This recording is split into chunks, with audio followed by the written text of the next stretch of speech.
Hey, Evan, what's up? What's going on, John? How you Not much. doing? How are you? I'm good, man. Good. How did that big old conference go last week? It went. It's Yeah, done. Yeah, good. that's the best part of that. Meg trying to sneak in some lunch there. Hey, Evan, what's up? What's going on, John? How you doing? I'm good, man. Good.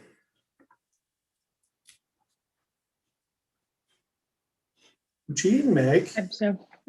I was eating leftover Chinese food. I'm so sorry. I ended up on a call until about 2 minutes ago. And I was like, I'm not going to get to eat before book club and then D&D. And then I will be a feisty little pixie. I have to jump on another virtual call during D&D, so I'll be in and out. Well, I got a PSI person like asked me to jump on a call. So I was like, oh, of course. But I didn't realize that they just wanted an email like Oh, drafted. So it was more just trying to figure out exactly what needed to be done. gotcha. Yep. We're live on YouTube, by the way, just so Yep. you're aware. Happy to get all those calls. That was not a just them. No, yeah, of course. But yeah, how are you doing, Evan? I'm good. I mentioned to you I took yesterday off. I feel a little refreshed. I Nice. overslept this morning, which was kind of awesome. Yeah, Somehow I'm like a teenager again. I can't wake up awesome. before 9 o'clock. But yeah, no. So I'm trying to get that like springtime base, the 4 UV ray base before summer hits. I like it. It's great. Um, my allergies were so bad last night. I kept like coughing and things, so I decided to take a NyQuil. Ooh. And I was so groggy this morning. And Mabel is my dog had surgery. She had 3 surgeries, and so she's not really allowed outside for walks right now. She has just a couple more days. We took her for like a little mini walk yesterday since it was so nice out. And so I just woke up to her like standing on top of me going like this morning. Oh my Just like God. she's just losing her mind. Like let me outside. Let me do She's a something. small child on Christmas morning. Wake up, wake Oh up. my God. It's Well, hilarious. Alicia witnessed, what was it, on one of the calls yesterday? She was just like here. Her head was here. Yes, I'm talking about you. She like could not understand like why I wouldn't just like get off the phone and bring her outside. Oh. Alicia, I put your Displacer B shirt on your chair and work.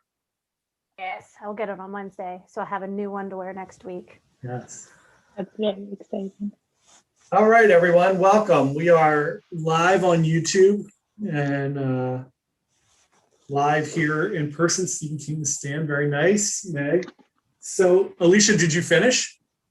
No, I got 80% through, and then I read a summary of the end because there was no way. Yesterday, I ended up having like no time, and so this morning I was just like, let me just read a summary of what everything I missed.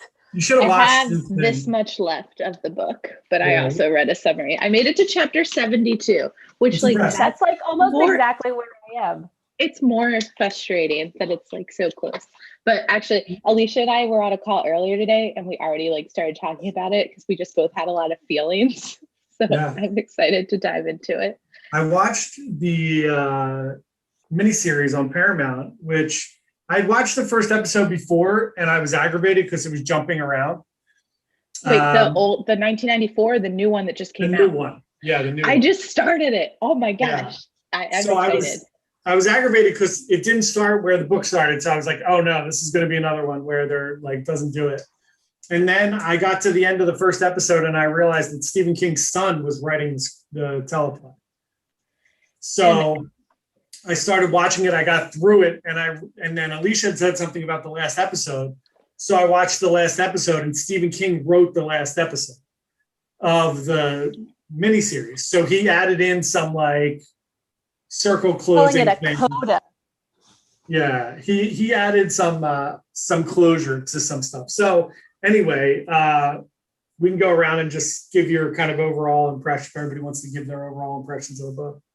So, John, I have a question first. Did everybody read the extended version released in like 1990? It has Yeah. maybe 300 extra pages or something like that, right? Oh, I'm not That's the one that sure. I read. Mine's Yeah. the uncut version. Did you do the Yeah. audiobook that was 58 hours, Alicia? Because I did the audiobook and the PDF that I found free online. Oh. Yeah, it's probably the long. It's harder to find the cut version now. So my guess Yeah. is that you read the uncut version. Okay. Yeah, as did I. I didn't know what to expect. Like a lot of his books, I don't know too much about them.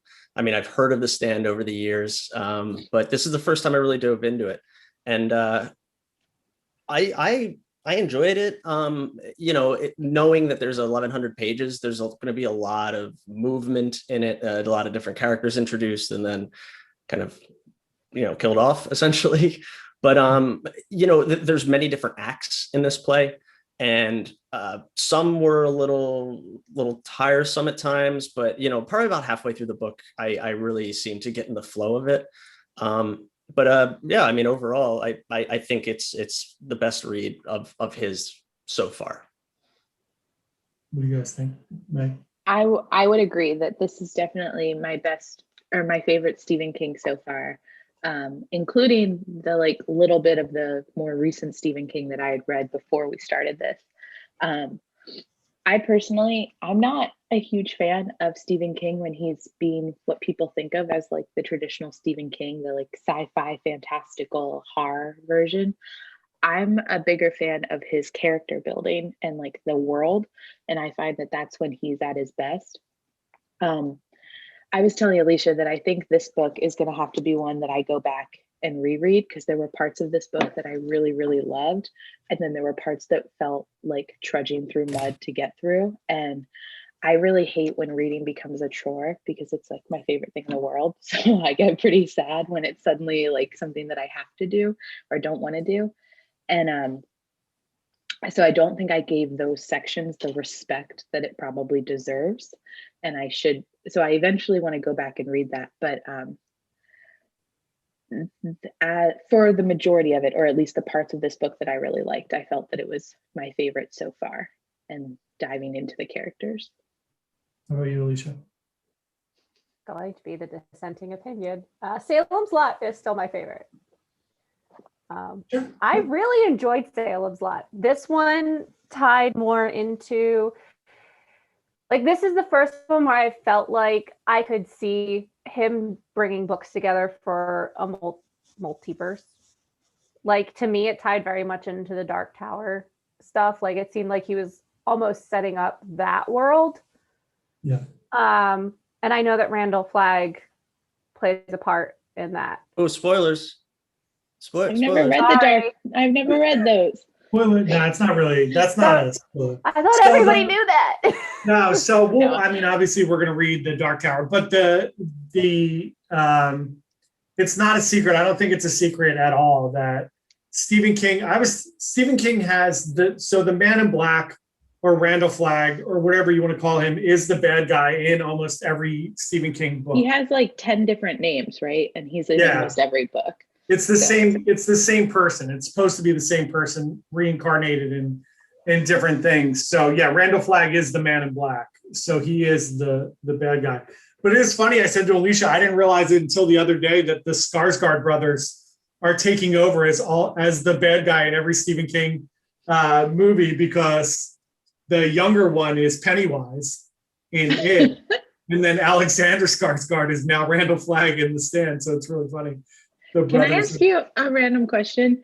So yeah. Did you guys have this cover art? I was really sad that I don't have the original cover art, but who is this? Is this I was asking, I was wondering the same thing. I feel like the cover is normally a really big part of it. And I really wanted the original cover that had that kind of fantasy, elf looking the thing. two people in the plague mask fighting. Yes. Yeah, I don't even have that one. I have this. Whoa, that's cool. But who is this? Is this the kid who has a gold tooth? No, that's a bullet, isn't it? The gold tooth was Lloyd. Oh, it is a bullet. Who is this? I'm so confused. I was gonna say Lloyd's the only one that has a gold tooth. Oh, I have thoughts about Lloyd. I can't wait. Okay. I don't know how do we start? So let's talk about. Let's stop it real quick, because I'll give my quick thoughts, as Alicia, doesn't. The things that I love about Stephen King are the same things that I think you love, Meg, and that's the character. I love character development. Now, like you said, the bad part about that is there's going to be some characters that you fucking hate. So there's some characters where I'm just like, I don't want to read another line about this character. I don't like them. I'm not interested. When I first read the book 20 years ago or whatever, I really didn't like Larry Underwood, right? He was like one of the people I was like, oh, get him out. And now this time I had a different appreciation for Larry Underwood. But anyway, so let's go around and ask who your favorite character, who everybody's favorite character was. I was thinking about this, and there wasn't one that really resonated with me. I mean, you have the Stews, Franny, Nick for the most part, and Larry as the characters throughout. But I mean, Tom is an interesting character, but there was something about Glenn and what he added to Stu that really propped Stu up as the proper protagonist, I guess, of the story. And just like kind of like level setting that main character. And I really enjoyed the way he kind of went out in that jail cell, just not giving an F about anything. So I'm going to go with Glenn. It's an odd one, but I'll go with Glenn. I love Glenn. So I think part of that whole character development is my favorite character changed throughout the story. There was not one character like the whole time who I was just like, oh, I'm super into. Alicia and I talked about it a little bit. In the beginning, I definitely related the most to Fran. I mean, she has a troublesome relationship with her mom. She's super close to her dad. She lost her brother to a drunk driving accident. Like, those are all things that happened in my life that made it very easy to see myself as that character. She's pretty close to my age. And then by the like middle to the end of the book, she just turns into this like Dear Diary, like some guy saved me. And I was like, well, okay, this doesn't resonate with me anymore. As to what you said about Larry, the beginning of the book, I like hated him. I was like, oh my God, you suck. And then he went through like so much character development that by the end, I'm like, yeah, Larry, like doing it. Like, that's great. Nick is a sweetheart. Stu was kind of just like, he's a good guy. I mean, like, he's interesting. He's played by the super hot dude in the new one, the like new miniseries. So that's exciting. But like, it wasn't anything to like, I felt like it wasn't, I didn't like love or root for him any more than a normal protagonist. I really loved Nick. I really loved Tom. And I also loved Glenn. And then what's the dog's name? Kojak. When they like tell his backstory, like, oh, heartbreaking. Just like absolutely loved it. And like the guy who like he's like, what was his owner's name? The one who paints, and he was the teacher, and he like just didn't really care that the world was ending for a while. Kojak's owner. Can't think of his name, but he was cool too. But yeah. Alicia, who were your favorite characters? Like the person whose story I cared about the most for most of the book was Franny, because I feel like he spent a good time setting her up as being a main character, whereas a lot of the other characters, I felt like it was like a weird introduction to them. Like the entire first book, I found frustrating, except for Franny. Yeah. But then I really liked Nick's story, and I liked how they navigated that, him being deaf and everything. So I liked Nick. Yeah, mine were Nick, Tom, and Glenn. They're always my favorites that I go back to all the time. I also really liked the old lady that I could never remember her name. Mother Abigail? Or the spy lady. No, Mother Abigail. However, I liked her up until like her final scene. Like her final scene kind of ruined her for me. I don't know. It was just like an unsatisfactory ending.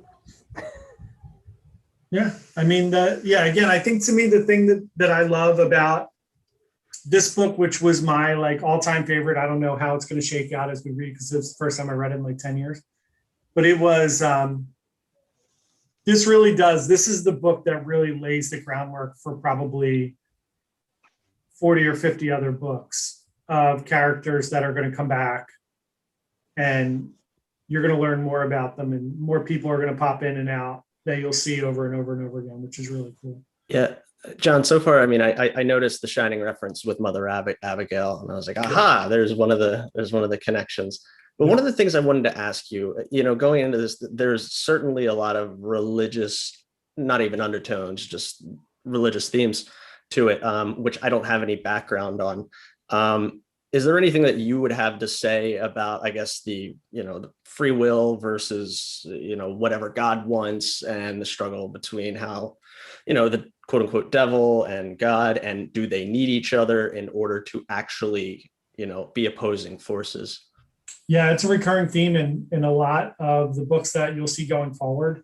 So he really does the play on good versus, it's a lot of good versus evil, but it's not very traditional.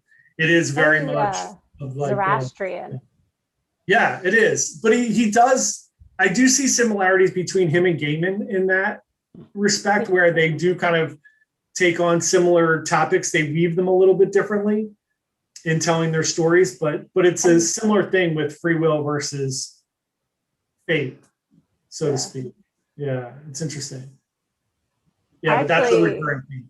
Him and Neil Gaiman in juxtaposition is actually really interesting, because I've used this analogy before, but like Neil Gaiman to me is, and I'm going to use anime as an analogy. It's not going to make sense probably, but here we go. So the way that Neil Gaiman tells stories is like very clean and nice, and you've got like almost like the computer generated animation where all of the lines are clean and there's kind of this like foggy feeling to everything. Whereas like Stephen King writes like Akira, if you've ever seen Akira, where it's very visceral and gritty and uncomfortable. Yeah. I think that's why you struggle with Stephen King sometimes. I think it's that like visceral vividness that he writes with sometimes that is probably uncomfortable for you. I have a very active imagination. Yeah, no, it makes a ton of sense. It really I've read a lot more of Gaiman than I have of King, to be honest. But like, my problem with Stephen King is that I get really into it and I really want to read them, but I cannot like American Gods. I think I spent 12 hours straight reading American Gods, just like sat down, dove into it, could not put it down. I cannot do that with any Stephen King book, and I want to because they're so big, but I get to such a little dark and twisty place, and then I have nightmares. Like, it makes me feel like I'm a 6-year-old child. I like have to take breaks when I'm reading it and like have all the lights on, even when it's not one that you like. The beginning of this book with the government, like just like how it dissolved and the shutdown and everything was terrifying to me. And it's definitely like, I mean, the timing of us reading it first with everything that happened politically in the last 4 years. Yeah. And then of course, like COVID and stuff now, but even just like the silencing of the media, all that could flash in my head was like fake news. And just like, it's terrifying because I would have never thought that any of that was possible up until probably the last 4 to 5 years. And then it's like, nope, I totally feel like this could happen. And like our government would do this. Yeah. Yeah. And in the earlier parts of the book, when they talk about how the virus is spreading, if I had read this a year ago, a little bit over a year ago, it would have been really intriguing to me. But now I'm reading it like nobody's wearing a mask. Like everybody knows that people are getting sick if they come in contact. Wear a damn mask. Come on. Mm-hmm. But, things change. Yeah. And also, I guess one other thing, Meg, you mentioned relating to Franny, and I thought one of the best parts of the book or best chapters of the book was when they talked about Franny's relationship with her mother and when she approached her about the pregnancy. I thought that was one of the more visceral chapters of this entire book, and it didn't really even deal with anything that was, gruesome in a King-esque sort of way. Well, I think a lot of that too is that like that was her last interaction with her mom, and that's something that's gonna carry on with you. And a big part of this book and one of the like most famous quotes is that like how like you won't be the same and how you change and everything like that. And I think that's a huge part into it of thinking about those, like your last words with someone, your last interaction with someone, and the guilt that you can feel from that. Can I tell you my biggest issues with this book? Sure. So I have two major issues that I would say. One is, so I felt like the pace of the first part of the book was really good. Like I liked jumping from the different characters and I felt it paced really well. But it doesn't really feel like the book fully starts until the second part. That like a lot of that, it could have just started there and almost been more impactful. Now I loved all the character building, so I'm glad that I have that, but it does feel like that was kind of stalled. And then my issue with that part is then when we go on the like 60 to 70 pages into one character, which like I like the character development, but I just felt like so much like Mother Abigail, her backstory is really interesting, but I don't know if we need to stop and go into it for 70 pages of her walking like back and forth to the farm. I don't understand why we needed to know how she poops. I think it was supposed to make it so that she's like, I think that was all just humanizing her so that she wasn't seen as like a god figure, but it was just taken too far. But like, I think that too far in the other direction. Like he made her so disconnected from modern life that it ended up elevating her in a way. Like, yeah, she uses an outhouse, but like this is supposed to take place in the 90s. Something? No, it was even newer. What came out? I know it was. Oh yeah, no, it came out in the it came out in the 70s. But the timeline that I was looking at said it was supposed to be like closer to the 90s that it was taking place. 1990, yeah. So like someone not having like someone living in Maine. Was she in Maine? They're all. It's all Nebraska. She was in Nebraska, I think. She was in Nebraska. She was in Nebraska. Granny was in Maine. Yeah. Okay, I was getting confused, but like having an outhouse and having a hand pump and all of that, like it's God's will. But it made her that to me made her less relatable. Like I could understand not having a TV, but she had a TV, so like it's just like the whole outhouse thing was so weird to me. It was a weird choice. Yeah, I mean that's the one problem I always have with Stephen King. As much as I love most of the books, my biggest problem is always that he just never lands the plane. Sometimes it just keeps going, and you're like, man, we could have gotten here years ago. Third of the time. Yeah. But it's some of the things that I love the most. Like Meg said, I love the character development. I love digging into some of the people, because then when you watch a movie or see something, you really do feel like you have a really good understanding of who that person is, which I think is cool. I had something else I was gonna say, but I had a second point and I don't remember it anymore. I got distracted by the poop. Sorry. That's okay. It was Speaking of bodily fluids, there's certain parts of this, like the puke, and how it's that reoccurring theme of being ashamed of puking and nobody wants to see you puke. And every time somebody vomits in this book, they go behind something or they get out of the way of other people. It was just an intriguing sort of aspect that he kept on hitting on over and over again. Yeah. Thank you, Evan. I remembered my point. My biggest complaint with the book is that I think it came so early in King's career that he doesn't feel like a confident writer when you're reading this. I feel like everything that he's saying, he has to smack you over the head with. Like he like shows it to you, and then instead of just like trusting the reader to comprehend that and understand, he then has to like spell it out for you. And it just makes the book twice as long as it has to be.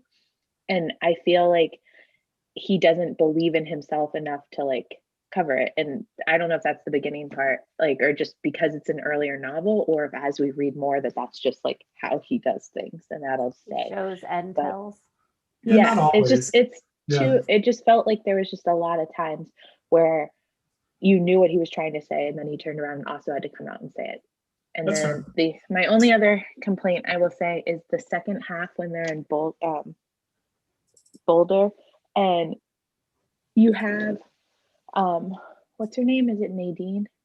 Mm-hmm. Nadine and Harold's point of view to kind of represent the like bad side.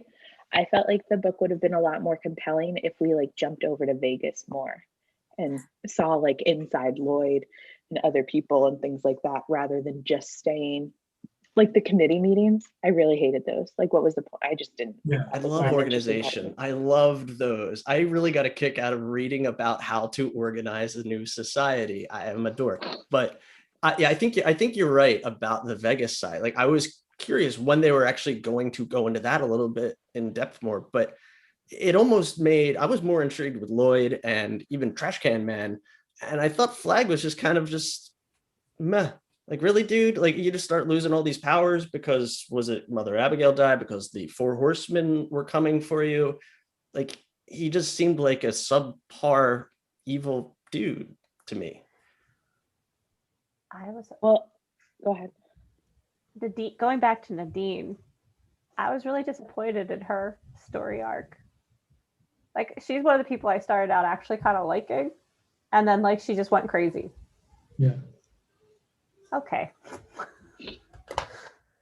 Well, it's kind of like a pseudo possession-ish kind of story. So again, kind of taking back to the theological roots of it, where, you know, with her and Lloyd. Yeah. Lloyd or Harold? Both, Harold? really, I guess. You know, Harold really didn't come off as a possession thing, more as like just a stupid. Harold is the nice guy who's been rejected too many times and feels like he was put in the friend zone and becomes an asshole. He's a school shooter. He's the school shooter. Yeah, it's 100%. Nazi. He's like the characters from Rage almost. Yes, exactly. Very, very similar, right? And I think that's another recurring. Thank you for putting that tie together. King theme too. Like, I think he has some of that in him, right? I think King's got some of that in him because he writes from that perspective a lot, which is really interesting. Harold was also, you know, he was the chubby kid with the greasy hair that got picked on, and, you know, he gets in shape and actually looks half decent, and a woman finds him attractive and manipulates him, and he does bad things. Story of life. Yeah. Very much. It's hilarious. Any other parts you liked or didn't like? So, Trash Can Man. I was having a really hard time with keeping characters straight. I've decided that you can't actually listen to Stephen King. You have to read it because otherwise it gets a little overwhelming.